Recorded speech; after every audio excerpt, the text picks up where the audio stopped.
A man comes home and his wife is waiting at the door and says, I'm sick of you. I hate your guts. I want you to move out right now. He goes into the bedroom, he packs his bag, and he's on his way out. And he says, is there anything else? She says, yes, I want you to die a slow, painful death.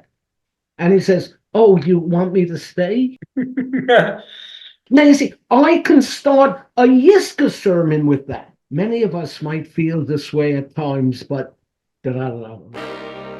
Rabbi Mitchell Wohlberg served as spiritual leader of the Beth Tfiloh Congregation in Baltimore, Maryland for 44 years.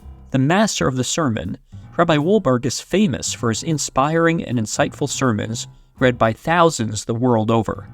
While sometimes outspoken, the only time any people walked out was when I attacked Trump.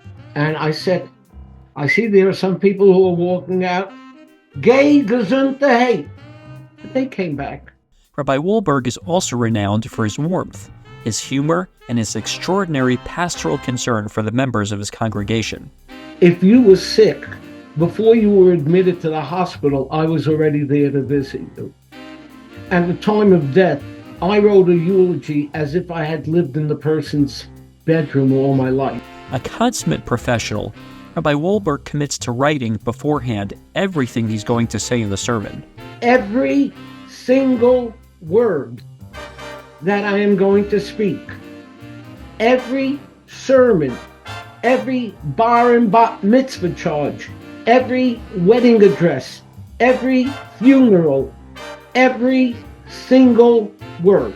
But even though his sermon is scripted, he skillfully delivers it in a way that makes everyone in the room feel connected to him. But I personally, when I deliver the sermon, feel like I am talking in my living room. In this engaging episode of the Maggid method, Rabbi Wohlberg gives us a rare glimpse into his role models growing up. Your father was a rabbi as well? My father not only was a rabbi, he was a professor of homiletics at Yeshiva University. He taught rabbis how to speak. His early days in the rabbinate. My first position was a rabbi in New Bedford, Massachusetts. I was 23 years old. I'm there 2 days and the phone rings. It's a funeral home. A member of my synagogue, they tell me, has passed away. I've never been to a funeral. What happens at a funeral? I was nervous speaking in front of a dead body. And yes, we even discuss his penchant for sports cars that has earned him some notoriety over the years. I drove Maseratis and Thunderbirds and Lexus 500s, and my cars was something that people talked about. I'm sure some negatively, but I was real.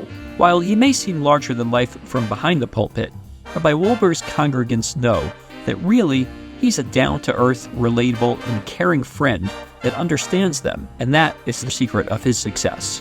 They come to me to discuss personal issues in my office, and the first thing I say to them is, that guy in the Beamer and me have very little in common. He knows everything.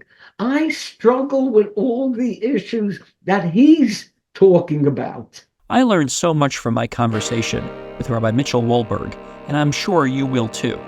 So now, without further ado, here's my conversation with Rabbi Mitchell Wohlberg.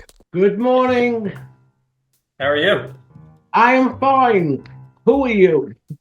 You asked me that the last time we spoke. I got it. How are you? Good.